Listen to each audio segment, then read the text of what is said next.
काफी कंट्रोवर्सी चल रही है E20 को लेके। काफी पुरानी गाड़ियों में E20 पेट्रोल इस्तेमाल किया जा सकता है।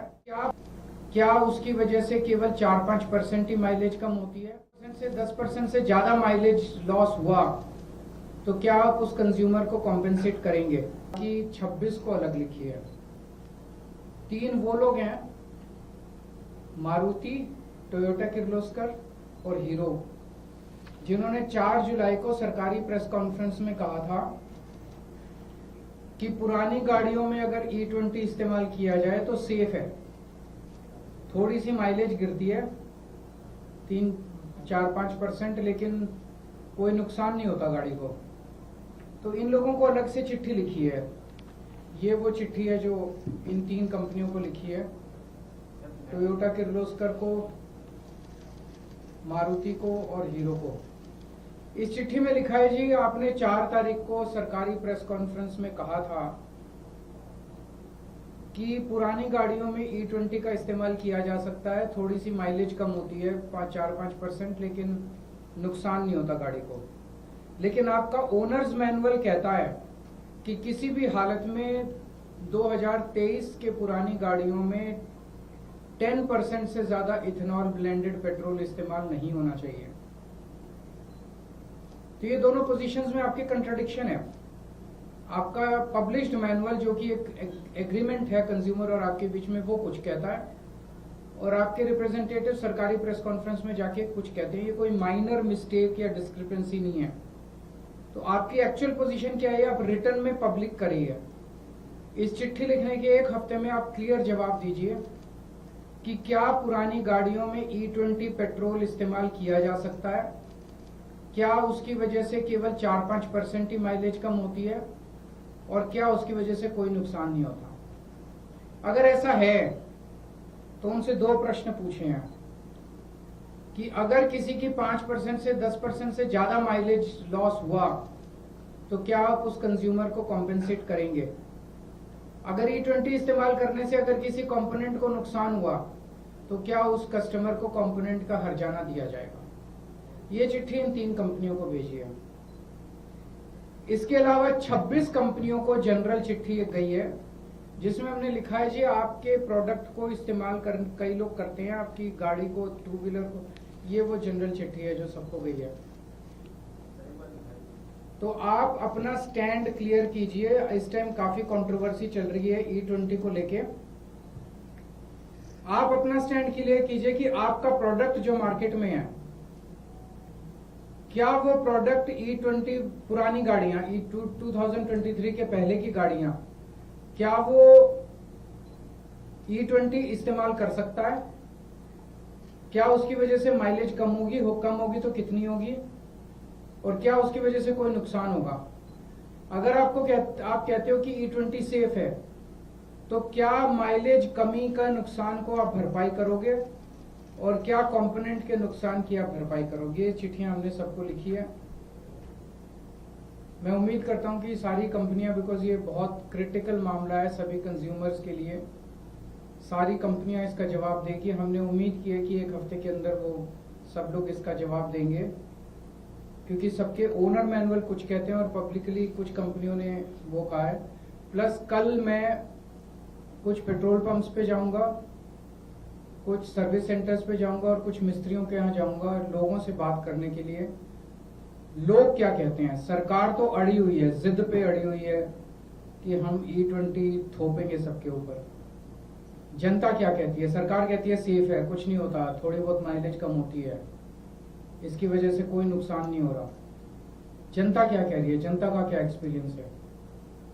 बीच में ये जनता को एंटी नेशनल कहना शुरू कर देते हैं, कोई लॉबिंग कहना चालू कर देते हैं। अब तो ये देख रहे हैं कि इनके ही अपने बड़े बड़े ब्लॉगर, बीजेपी वालों के ही बड़े बड़े इन्फ्लुएंसर, वो इनको गालियां दे रहे हैं सोशल मीडिया के ऊपर। तो इस तरह से 140 करोड़ जनता को एंटी नेशनल बोलना, टेररिस्ट बोलना, आतंकवादी बोलना, ये सही नहीं है। जब जनता अक्रॉस पार्टी लाइंस, अक्रॉस वो दुखी है, तो एक जिम्मेदार सरकार की जिम्मेदारी है कि वो जनता की आवाज को सुने, क्योंकि इनका ये decision, this is against science, this is against logic, this is against engineering. तो जाहिर तौर पे ये पब्लिक इंटरेस्ट में तो नहीं है। ये किसके इंटरेस्ट में है ये भी समझ नहीं आ रहा हम लोगों को।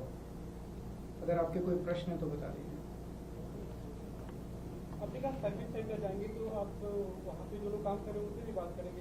उनसे भी बात करेंगे, कंज्यूमर से भी बात करेंगे, सबसे बात करेंगे। सर, हरदीप पुरी जी ने कल फिर कहा है कि ये अभी भी टेस्ट मॉड्यूल चल रहा है और रिजल्ट्स के बेसिस पे आगे का कदम उठाया जाएगा। और E15 फ्यूल जो है बीते 3 सालों से यूज में रहा है कंट्री में, तो इट इज नॉट दैट अचानक से इम्पोज किया गया है लोगों पे।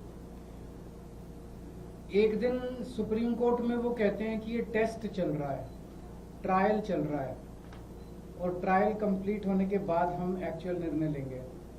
फिर अगले दिन मीडिया में कहते हैं नहीं नहीं सुप्रीम कोर्ट में हमने ऐसा नहीं कहा था, वो आप लोग गलत इंटरप्रेट कर रहे हो। कहा इन्होंने किया था कि नहीं किया था?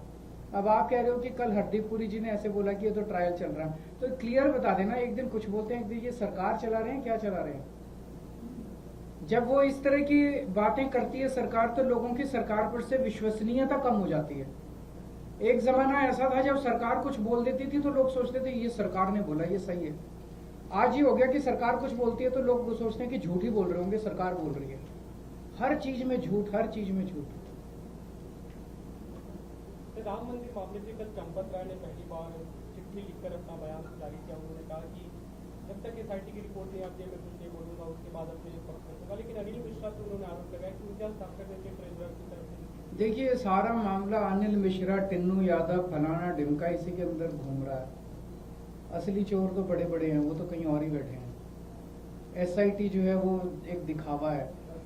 SIT केवल और केवल लोगों को बेवकूफ बनाने के लिए है। बड़े बड़े चोरों को बचा लिया गया है। मतलब एक उनकी प्रेस कॉन्फ्रेंस के बाद ये दिखा दिया कि बस सब कुछ अब ठीक हो गया, चंदा चोरी जो है वो बंद हो गया।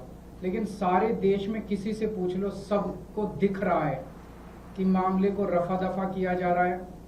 पूरा जोर लगा के बड़े बड़े जो जिन्होंने चोरी की उसमें जो बड़े बड़े नाम है उनको बचाया जा रहा है और पूरे मामले को रफा दफा करने की कोशिश की जा रही है। सर, सिविक सेंटर में जो इतनी सारी बेसमेंट में कार जो मिली है उसको लेके क्या कहना चाहेंगे सर आप? क्योंकि ये उसके इस पे E20 पे बात कर लेते हैं। ये इम्पोर्टेंट, ज्यादा इम्पोर्टेंट मुद्दा है। सर, बीते रोज अमित शाह दिल्ली में कई प्रोजेक्ट को इनॉग्रेट करने के आए। उन्होंने कहा कि केजरीवाल की कंपनी ने 1500 मेट्रिक टन गोबर जमुना के अंदर वो कुछ भी बोल देते हैं, इन्होंने उसका अच्छा जवाब दिया था। देखिए भाई, जो भाग्य की बात है कि देश के होम मिनिस्टर जो महीने में एक बार दिल्ली की मुख्यमंत्री और जल मंत्री के साथ मीटिंग करते हैं यमुना को लेके, उन्होंने कल कहा कि दिल्ली में उन्होंने एक साल में 129 सीवर ट्रीटमेंट प्लांट बना दिए। अभी कौन से ग्रह पे बनाए हैं हमें तो नहीं मालूम। दिल्ली में जब बीजेपी की सरकार बनी तो 37 STP थे, आज भी 37 ही हैं। एक STP नहीं जोड़ा और अमित शाह जी ने कह दिया 129 नए बनाए हैं। गोबर गैस की बात है, गोबर की प्रोसेसिंग, उसका निपटारा NCT का काम है, सब लोग जानते हैं। 17